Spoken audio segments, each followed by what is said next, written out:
Hi guys and welcome to MotorBeam. We are giving away a OnePlus 60. All you have to do is subscribe to MotorBeam and MotorBeam Hindi, like this video, comment on this video and follow us on Instagram.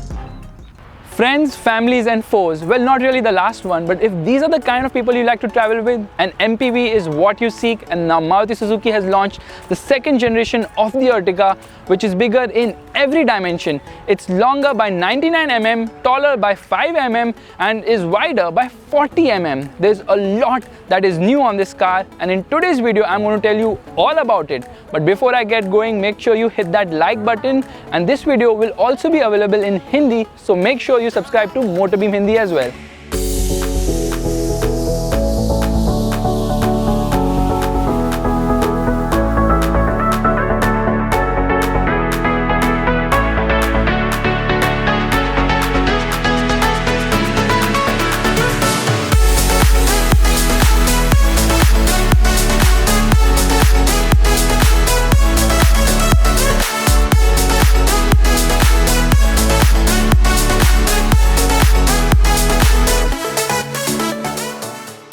Straight off the bat, let me tell you that the design sees a big improvement and there are a lot of inspirations. So these headlights might remind you of the Innova Krista. Meanwhile, the way the headlight merges with the grille might remind you of BMW cars. And this chrome-studded grille will remind you of the recent Mahindra XUV 500. The bonnet has been raised as well. Meanwhile, at the front, it kind of looks a lot fresh yet purposeful as well. At the side, there are revisions as well, which might remind you of the Honda BRV and the Mobilio. There's a lot of glass area, especially in the second row. The only gripe is that the wheels, which are 15 inches, are kind of small for this body size. The rear has been completely refreshed as well, and it gets these split tail lights, which might remind you of the Skoda Kodiaq as well as the Honda CR-V, Honda Ciaz, and even some Volvo cars. However, that said, this car does tend to look a lot fresher now and definitely has a lot of presence on the road.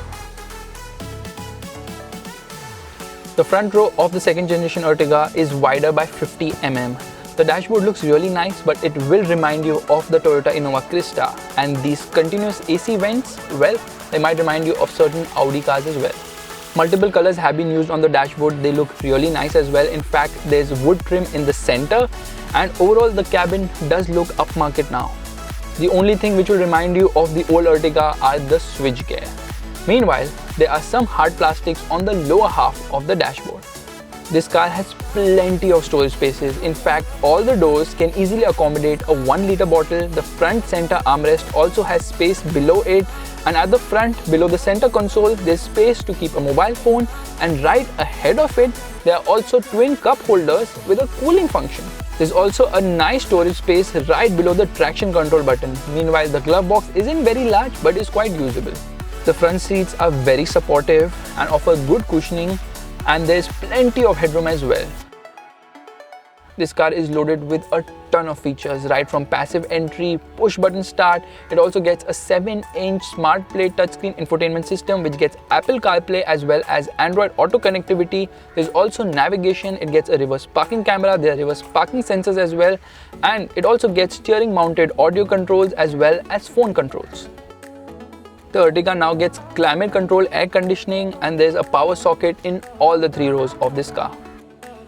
There's a slight difference in the multi-information display of the petrol and diesel models. The multi-information display on the instrument cluster will also tell you exactly which door of the vehicle is open in a graphic format. This car also gets a flat bottom steering wheel, which is similar to the one which we see in the Swift or the Desire. The petrol automatic also gets ESP as well as hill start assist. The Ertiga now complies with upcoming safety regulations, which means that at the front you get seatbelt reminders, and once you cross 80 km per hour there's going to be a beep, and once you cross 120 km per hour there's going to be a continuous beep. This car is equipped with dual airbags as standard across the range. It also gets ABS and projector headlights as standard across all the 10 variants. However, the Ertiga misses out on certain features. For instance, it doesn't get automatic headlights, which is present in the Swift. Neither does it get automatic wipers, which is present in the Ciaz. It also misses out on an auto dimming inside rear view mirror. The Ertiga shares its keys with almost all other Maruti cars. However, it now gets a blue finishing on the front side, which kind of looks different. Another missing feature in the Ertiga is the fact that the automatic variants are not available in the top spec trim, which means that it misses out on a touchscreen infotainment system, which is kind of disappointing. However, the audio quality is quite good in this vehicle. The doors of the Ertiga are massive. Now this is the minimum legroom of course, and this is the maximum legroom. Now there's good amount of space over here in the second row. In fact, there's good amount of knee room as well as legroom, and headroom is also in plenty. And because the seat is so long, under thigh support is better than average as well. You only get 2 headrests in the second row, but there's a center armrest as well. It misses out on cup holders, but there is some amount of space to keep your smartphone right there. The width of the second row has increased by 21 mm, and this row also reclines by quite a degree to improve the comfort in the second row. But there are no AC vents over here.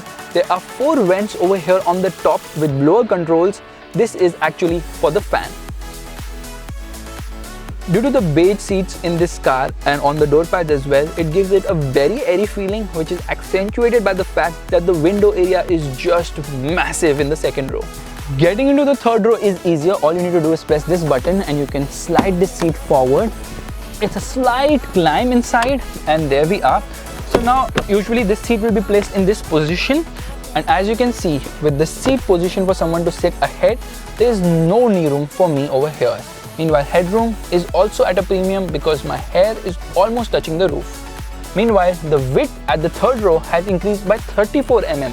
However, as you can see, there's not much under thigh support, and this isn't a place for tall passengers. It's mainly for kids. The good news is that there's a bottle holder over here, actually on both the sides, and you can also recline this seat. It is reclined right now, but press this button and it moves forward.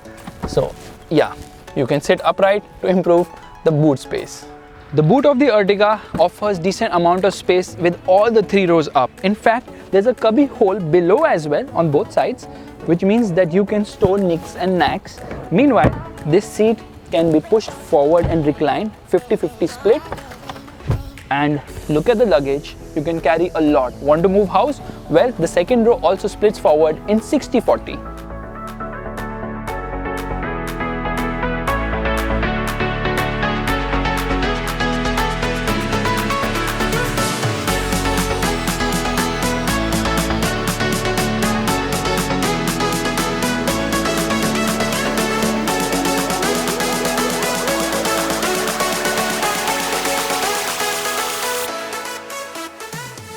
The Ertiga petrol is powered by a new 1.5-litre petrol engine, which is shared with the Ciaz facelift. This motor gets the second generation smart hybrid technology. The SHVS system does 3 things: idle stop start, regenerative braking and torque assist. It gets 2 batteries, one is the traditional battery and the other is a lithium ion unit. This petrol engine is extremely refined. It builds power in a very linear fashion, and as you keep revving it, it keeps getting more vocal. In fact, in the top end, it really screams. The mid-range is decent, and this one redlines around 6000 RPM. The manual is much better to drive because it feels punchier. The manual gearbox is itself very smooth shifting, and the clutch is also on the lighter side. In the automatic, it uses an old school 4-speed torque converter, which is not very quick with shifts, and you don't even have any manual mode as such. Yes, you can get into lower gears by using the L and 2 modes on the gear lever. Now you cannot take manual control of things in the petrol automatic. There are no paddle shifters, there's no Tiptronic function either, and it's the SHVS system which actually boosts the mileage of this vehicle, which is kind of frugal for an MPV of this size with a 1.5-litre petrol engine. Since the multi-information display comes from the Baleno, you also get this active power and torque meters in a graphic format, which actually tells you how much power and torque is being used in real time, which is kind of cool. And overall performance is decent. If you don't drive it spiritedly, the Ertiga petrol automatic will please you with its convenience. However, if you like driving, it is definitely the petrol manual which offers more performance and an engaging drive. Maruti has carried over the diesel engine in the Ertiga. It's the same 1.3-litre unit which produces 90 horsepower and 200 Nm of torque. It doesn't use the second generation smart hybrid system, it uses the first generation smart hybrid system, thus it doesn't get a lithium-ion battery.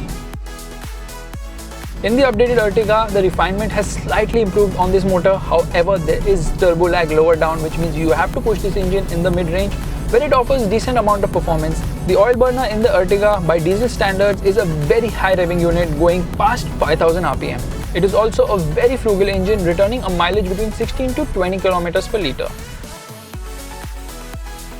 The second generation Ertiga shares its platform with the Swift and Dzire. This is the 5th generation of the hardtech platform, which gets 39% high tensile steel. This car's ride and handling balance is very good indeed. It is a front wheel drive with a monocoque chassis, which means that it is easy to drive, easy to park, and definitely the steering is also on the lighter side. However, at speed the steering just doesn't weigh up, and although body roll is well contained, this isn't a vehicle you would like to push hard and fast around corners because the suspension is on the softer side.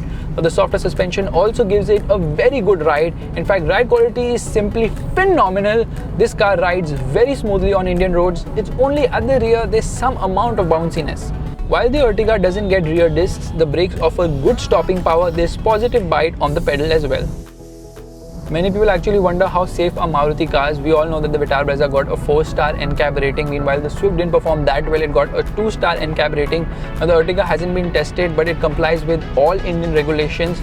The second generation Ertiga hasn't been tested by the NCAP yet, but we expect it to perform reasonably well. And until the results are out, we really can't comment. The second generation Ertiga isn't available with a CNG option just yet, but Maruti will launch it next year, and there might be a diesel automatic as well.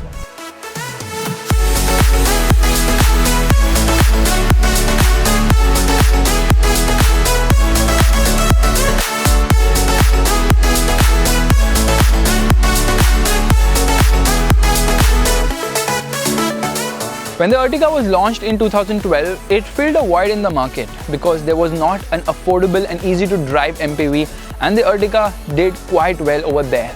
This car has improved leaps and bounds. The performance is great, there's good amount of features on offer, and there's good space as well.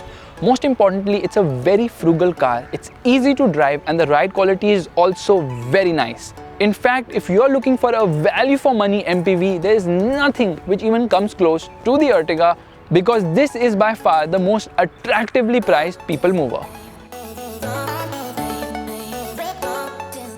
If you're looking to purchase a Maruti Ertiga with a car loan, Bank Bazaar can help you apply for one real easy. Just download the Bank Bazaar app to access lowest rates from more than 40 banks to instantly finance your car.